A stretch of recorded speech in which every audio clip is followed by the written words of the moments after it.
Theresa May has called for snap elections, and so many questions as to why she's actually taking this move. 1 year after she became British Prime Minister, of course, she had said she didn't have any plans of calling for early elections, but she's going back on her word, and some would say it's typical of politicians. British Prime Minister Theresa May seeking an early general election. Yes, we said that already. In an unexpected statement on Downing Street, May said she will begin a process of calling a vote on June the 8th, less than halfway through the government's term. The Prime Minister said the new mandate will strengthen her hand in negotiations over Britain's departure from the European Union. Is that about the Brexit? All about the Brexit. Since I became Prime Minister, I have said that there should be no election until 2020. But now I have concluded that the only way to guarantee certainty and stability for the years ahead is to hold this election and seek your support for the decisions I must take. And so tomorrow, I will move a motion in the House of Commons calling for a general election to be held on the 8th of June. That motion, as set out by the Fixed Term Parliament Act, will require a 2/3 majority of the House of Commons. So I have a simple challenge to the opposition parties. You have criticised the government's vision for Brexit. You have challenged our objectives. You have threatened to block the legislation we put before Parliament. This is your moment to show you mean it, to show you are not opposing the government for the sake of it, to show that you do not treat politics as a game. Let us tomorrow vote for an election. Let us put forward our plans for Brexit and our alternative programmes for government, and then let the people decide. Theresa May, you must say, is turning out to be a real iron lady now. Another Margaret Thatcher. Indeed.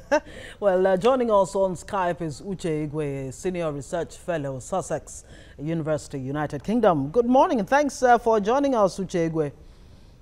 Yeah, thank you very much, Dan. Yeah, well, she's calling for a snap election for June the 8th. Will this move give a clear direction for Brexit due to the division among parties, of course, or do you think this could actually backfire?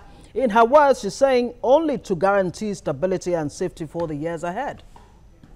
Well, I think that definitely she wants to consolidate. As you know, the plans for Brexit has been experiencing some internal opposition within her own Conservative Party, among the MPs in the House of Commons. Also, predominantly the MPs in the House of Lords are opposing, the plans laid out for Brexit. So what the Prime Minister wants to do is to test her popularity and that of her party and consolidate the plans for Brexit. Now, for me, it's a tiger by the tail.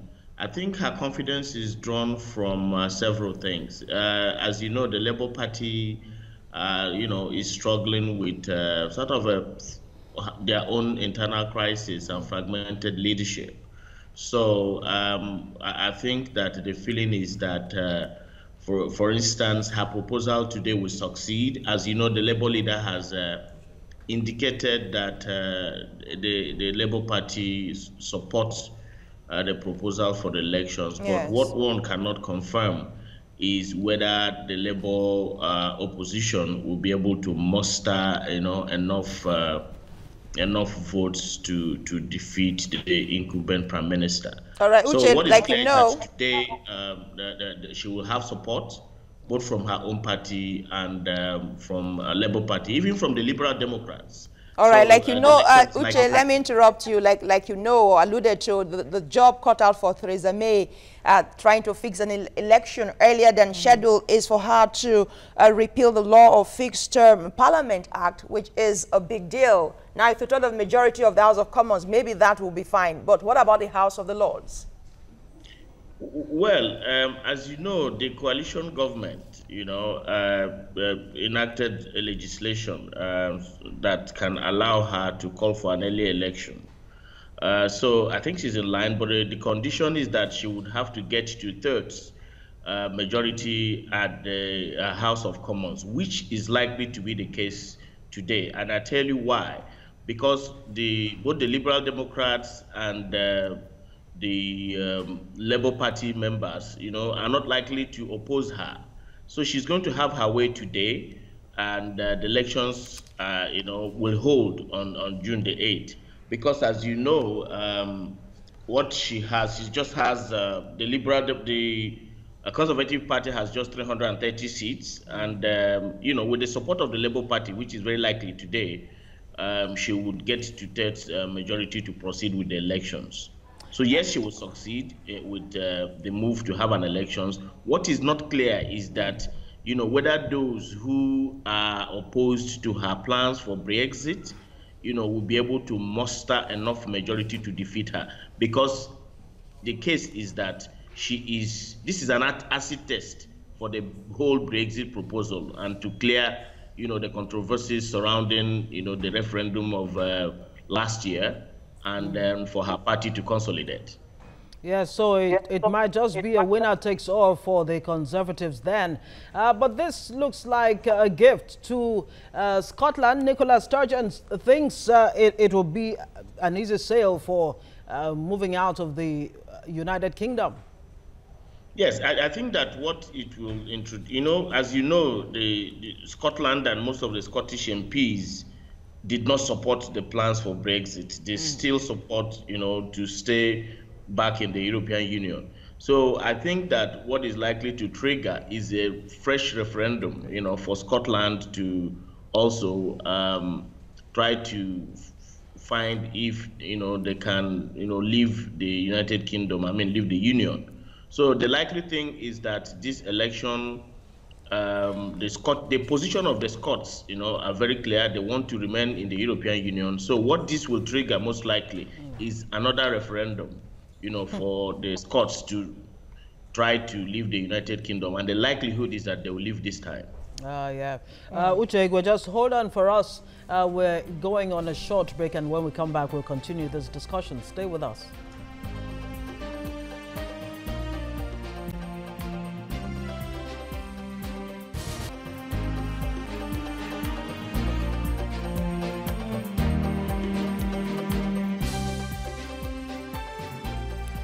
Thanks for staying with us. It is TVC Breakfast, and the big question this morning is to be or not to be. The UK wants an early election.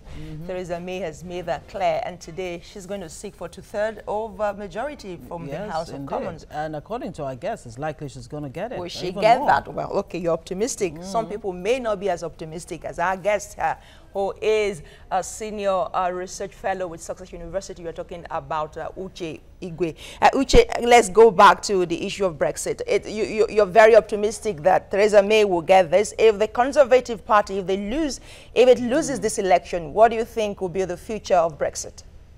Well, I think that, like I told you, this is an acid test for Brexit. If by any chance the Conservative Party loses the election, it may likely lead to a reversal to all the whole plans of the Brexit. Now, there are a few things you need to hear. The Brexit referendum was very contentious. Like I said earlier, the Scots definitely did not and will not support it. But again, the Labour Party, which is the opposition party, they are having a whole lot of internal issues. The leader of the Labour Party, Jeremy Corbyn, is someone that is popularly believed to be less charismatic. And if you recall, in the election that led to his emergence as Labour leader, he narrowly scored like 60-something% to defeat his challenger, Owen Smith, at that time. So if the Labour Party folks will be able to put themselves together with the same likely support of the Liberal Democrats, that means that Theresa May and the Conservatives may have a tough time come June 8. Now they are optimistic, but I do not know whether the contentions, about Brexit, how it can translate to real-time votes during the election. Now, the likely support she's going to get today is not something very positive, because, of course, the Labour and the Liberal Democrats want to test their own popularity. They want, the British people to decide. So yes, she's going to get support and the election will likely hold. But then, it does not mean that she's popular or the party is popular. So, So, Uche Igwe, the likelihood then that she might just make the same mistake that David Cameron made calling for this referendum could actually happen. Yes, the chances are there. The chances are that she's running the same risk, that led to David Cameron's exit. And it just depends on the kind of campaign, that both the Liberal Democrats and, the Labour Party people, will mount. Of course, it is in the media that an hour after she made that announcement, both the Liberal Democrats, and the Labour Party people reported that they gained 1,000 members just an hour after that announcement. Wow. What it means is that what Theresa May likely lose, these two other parties will win. So she's running a great risk. So either of two things will happen. Either she consolidates and proceeds with the Brexit, or she loses and the Brexit is reversed. And then again, the pound rallied just with the prospect of this June 8th election, or snap election as it were. What does that itself indicate? And what about the Brits? How are they really reacting to this snap election? Well, I think that, the British people are divided. Of course, if you can recall, the whole campaigns prior to Brexit referendum was highly divisive. And, the issue of the European single market, and the fact that the British people, the British government wants to leave the EU, it's got a lot more implications than people can imagine. Even very many big banks came out to say, no, this is going to backfire and all of that. And very many British people really are still opposed to the whole Brexit agenda. So now it depends on how those who are opposed to Brexit, how they are able to translate this into very, very penetrating campaign, which is likely. Because come to think about it, for instance, I do not think that, the cost of leaving leaving European Union and the cost of saying, I believe that the cost of leaving EU is too high. The cost in terms of migration issues, the cost in terms of trade issues that are too high, at this time. So I am a supporter of the Scottish people who say that it is better to remain in the European Union. But what is clear here is that on June 8th, the British people would come out once again to say whether they support or not support the Brexit. A vote for the Conservatives is a support for the Brexit. A vote for the Labour Party or the Liberal Democrats, of course, is a no for Brexit. So nobody can tell until June 8th. And it depends on, like I said, the kind of campaign, how Labour will unite and how Liberal Democrats would support the process and campaign and then translate their opposition to Brexit to votes. Okay, if you, for instance, if you have the Labour Party back, another Gordon Brown in town, what will be a sharp departure from what we have now with Theresa May? What do you think would be the likely outcome in terms of economic growth and indexes for the UK? Well, I listened to Jeremy Corbyn yesterday after the proposal was made by Theresa May. And, he talks the talk. We want to give government back to the people. We want to do infrastructure. We want to revamp the economy. But the most significant thing, in my view, is that if the Brexit proposal is halted, okay, it will lead to a lot of improvement on the British economy. One important thing is the job losses that will happen when Brexit is concluded. So many jobs will be lost because on average, the common market and all of that has led to a whole lot of job creation and mobility of labor, both for the British people and for other Europeans. So my view really is that if Labour wins, and I hope they do, it will lead to the reversal of the Brexit, and it will lead to a whole lot of much more vibrant economy, not only for the United Kingdom, but also for Europeans in United Kingdom, and for the whole of continental Europe, in my view. I wonder what you think, what impact you think this would have either way on foreigners. I mean, you are a Nigerian. I'm sure Nigerians are concerned about the goings on there. How do you think it will impact on the chances for foreigners there? Well, it can work both ways. First is that if the Brexit plan succeeds, it would mean that the United Kingdom will look towards the Commonwealth and strengthening their relationship with Commonwealth countries to be able to, have the kind of power really that they expected to have and they had in the past. So that could work positively, in my view, to Commonwealth citizens who are resident in the UK and all of that, because for the United Kingdom to continue to be as powerful as they have been, they need to consolidate the Commonwealth, as they break out from European Union. So that is one part. Another part of it is that breaking out of the European Union means that a whole lot of issues of job losses, instead of saying if you don't find a British person, you take an EU, and then, of course, consider Commonwealth.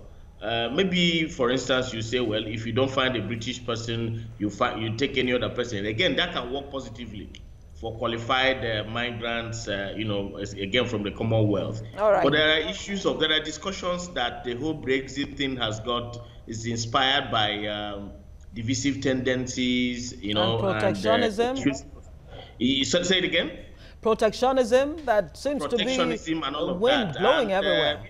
Issues of even race, for instance. So this could have a negative impact, on if it could have negative impact, for instance, on European visitors into the United Kingdom. What more, people from the distant Commonwealth. All right, the implications are multifaceted, and a great percentage of it, in my view, will be negative. Now, if there's a bad economy, for instance, in the United Kingdom, the first set of people that will be impacted are the visitors. So, for me, I think Brexit was very hasty, and it wasn't thought through. And if there's an opportunity to get it reversed, I think it will have positive implications, not only for the United Kingdom in the long term, for also continental Europe and for all of us. Of course, the Lloyds Bank, the Lloyds Bank has moved out, of course. Do you expect to see more moving out of banks, big banks like Lloyds and other multinationals? You mean from the United Kingdom? From the UK. Yeah, like I told you, that, it's going to create a whole lot of economic issues.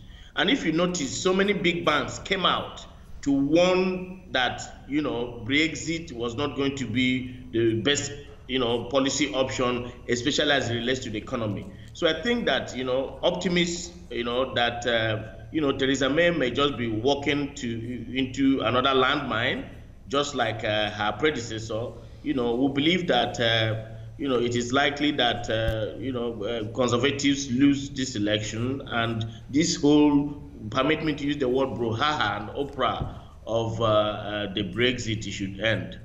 Okay. That's my thinking, and I'm optimistic that this time around, the Labour Party and the Liberal Democrats, will be able to muster, the kind of campaigns, anchoring it on the contentions and the oppositions against Brexit, to be able to pull off, a fast one here against terrorism. Okay, let's talk about terrorism now as we wrap up this segment. UK with a Labour Party in charge in terms of terrorism. Remember what happened during David Cameron, where the issue of airstrikes and Jeremy Corbyn was against it, and that happened. And during Gordon Brown and the issue of Iran and things like that. What do you expect if we have a Labour Party candidate in the UK? Well, I think that the world is changing, and I'm very sure that some of the mistakes of the past, for Jeremy Corbyn, if he succeeds either as a party or a coalition to defeat the incumbent, then I'm very sure that he will be very cautious about the steps he will take.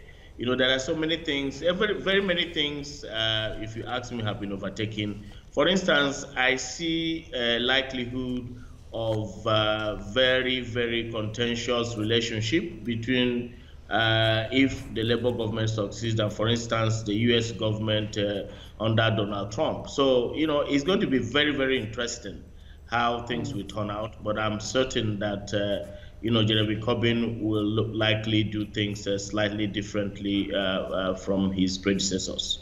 And of course, Jeremy Corbyn is no Gordon Brown. Thank you very much, Absolutely. Uche Igwe, for your time and giving us a lot of clarity on this.